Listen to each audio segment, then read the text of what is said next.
नमस्ते दोस्तों, welcome to exam on. और इस वीडियो में हम लोग यूएनओ यानी कि यूनाइटेड नेशन ऑर्गेनाइजेशन के बारे में डिटेल्ड में जानेंगे। उससे पहले ये देखते हैं कि आखिर इंटरनेशनल ऑर्गेनाइजेशन इसकी ज़रूरत ही क्यों पड़ी। देखिए, जैसा कि आप लोग जानते ही हैं, 1914 से लेके 1918 के बीच में प्रथम विश्व युद्ध छिड़ गया था, जिससे बहुत ज़्यादा जान माल का नुकसान हुआ था। बहुत सारे देशों की अर्थव्यवस्था जो है वो चरमरा गई थी और अब सभी देश ये चाहते थे कि पूरे विश्व में शांति स्थापित हो सके और भविष्य में इस तरह का कोई युद्ध ना हो। और इसी कारण राष्ट्र संघ यानी कि लीग ऑफ नेशन इसको बनाया गया, लेकिन ये अपने प्रयासों में असफल रहा था और इसी कारण 1939 में दूसरा विश्व युद्ध छिड़ गया था, जो कि 1945 तक चलता रहा। और ये विश्व युद्ध तो प्रथम विश्व युद्ध से भी ज़्यादा खतरनाक रहा था। अब दूसरे विश्व युद्ध के बाद दुनिया के जो ज़्यादातर देश हैं वे आपसी समझौता करते हैं और फिर फॉर्म में आता है 24 अक्टूबर 1945 को यूएनओ यानी कि यूनाइटेड नेशन ऑर्गेनाइजेशन, जिसको कि संयुक्त राष्ट्र संघ भी बोला जाता है। और ये जो यूनाइटेड नेशन ऑर्गेनाइजेशन है ये राष्ट्र संघ का ही उत्तराधिकारी है और बेसिकली इसको राष्ट्र संघ की जो भी कमियां रही थी उसको ध्यान में रखते हुए यूएनओ को बनाया गया। जैसा कि हर चीज़ बनाने का एक उद्देश्य होता है, इसी तरह यूएनओ इसको बनाने का भी एक उद्देश्य था कि पूरी दुनिया में शांति स्थापित हो सके और आगे से कोई भी युद्ध ना हो। इसके अलावा दुनिया में जो भी प्रॉब्लम्स हैं, समस्या हैं, उनका शांतिपूर्ण तरीके से बातचीत करके हल निकाला जा सके। और एक प्रसिद्ध व्यक्ति हैं चर्चिल, उनका एक फेमस कोट भी है कि हथियार लड़ाने से अच्छा है कि जुबान लड़ाई जाए। और इसी कारण यूनाइटेड नेशन ऑर्गेनाइजेशन इसको बनाया गया। आगे हम लोग देखेंगे यूएनओ के बारे में डिटेल में। यूनाइटेड नेशन ऑर्गेनाइजेशन इसके 6 मुख्य अंग हैं। कौन कौन है? एक है महासभा, दूसरा है सुरक्षा परिषद, तीसरा है सामाजिक आर्थिक परिषद और चौथा है न्यायिकता परिषद और पांचवा है अंतर्राष्ट्रीय न्यायालय और छठवां है सचिवालय। इन सभी के बारे में डिटेल में हम लोग देखेंगे। पहला है महासभा। देखिए, ये जो है यूएन का सबसे बड़ा पार्ट है, ये सबसे बड़ा भाग है और अभी जो इसमें वर्तमान सदस्य हैं लगभग 193 हैं और इसकी बैठक जो है साल में एक बार होती है, लेकिन आवश्यकता पड़ने पर इसको दोबारा भी इसकी बैठक किया जा सकता है। और इसका काम क्या होता है? देखिए, जो अंतर्राष्ट्रीय समस्या है उन पर विचार विमर्श करना और मेंबरशिप के बारे में ये डिसीजन लेता है, यानी कि यूएन का सदस्य बनने की ये आज्ञा देता है।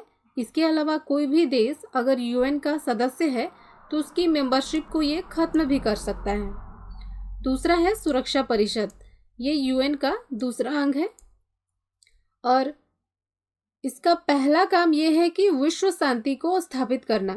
इसमें 15 सदस्य हैं, 10 अस्थायी होते हैं और 5 अस्थायी होते हैं। और स्थायी सदस्य देश ये बहुत ही इंपॉर्टेंट है।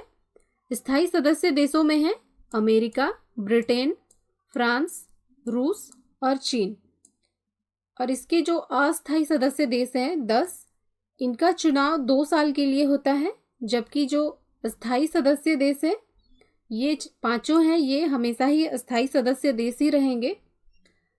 और सुरक्षा परिषद में कोई भी फैसला लेने के लिए ये इम्पॉर्टेंट हो जाता है कि 15 सदस्य देशों में से 9 सदस्यों का सहमत होना बहुत ही जरूरी है और 5 सदस्य देश जो हैं इनका भी सहमत होना जरूरी है। अगर इन पांचों सदस्य देशों में कोई एक भी देश असहमत हो जाता है तो जो डिसीजन लिया जा रहा है उसको पूर्ण सहमति नहीं मिलती और वो डिसीजन नहीं लिया जा सकता। आगे है सामाजिक आर्थिक परिषद, ये यूएन का तीसरा अंग है और इसमें जो टोटल सदस्य हैं वो हैं 54 सदस्य हैं। और बेसिकली ये जो है यूएन के जो पिछड़े देश हैं, यूएन से जुड़े हुए जो पिछड़े देश हैं, उनकी सामाजिक आर्थिक विकास इसको डेवलप करने के लिए इसको बनाया गया था। और इनके जो सदस्य हैं इन्हें 3 साल के लिए महासभा उसके द्वारा ये चुना जाता है और ये सामाजिक आर्थिक विकास इससे जुड़े हुए सारे काम को ये करती है। और इसके अलावा ये जो परिषद है इसके अधीन बहुत सारी एजेंसीज़ हैं जो कि काम करती हैं, जैसे कि WHO, यूनिसेफ, ILO और भी हैं जो कि सामाजिक आर्थिक परिषद के अधीन कार्य करती हैं। चौथा है न्यायसीता परिषद, इसको समाप्त कर दिया गया है। नेक्स्ट है अंतर्राष्ट्रीय न्यायालय, ये UN का 5वां अंग है और इसमें 15 न्यायाधीश होते हैं जिन्हें कि 9 साल के लिए चुना जाता है। किसके द्वारा चुना जाता है? तो सुरक्षा परिषद और महासभा के द्वारा चुना जाता है और पूरी दुनिया के लिए ये अंतर्राष्ट्रीय न्यायालय है और इसका जो मुख्यालय है वो है द हेग, नीदरलैंड में। और इसका बेसिक काम क्या होता है? इसके 3 सबसे बड़े काम हैं। ये 2 देशों के बीच जो कानूनी विवाद होता है उसको ये सुलझाता है। इसके अलावा सुरक्षा परिषद और महासभा, इसको ये कानूनी सलाह देता है। नेक्स्ट है अंतर्राष्ट्रीय कानून और संधियाँ, इनको एक्सप्लेन करता है, ये इनकी व्याख्या करता है। और लास्ट है सचिवालय, ये UN का आखिरी अंग है और इसके जो मुखिया होते हैं उनको महासचिव कहा जाता है और इसमें बड़ी संख्या में कर्मचारी कार्य करते हैं। इसके अलावा इसका काम ये है कि ये UN की सभी बैठकों में भाग लेता है। इसके अलावा UN के जो भी आदेश होते हैं उनको ये लागू करता है और शांति दूत के रूप में भी ये कार्य करता है। अच्छा दोस्तों, कैसा लगा आप लोगों को ये वीडियो?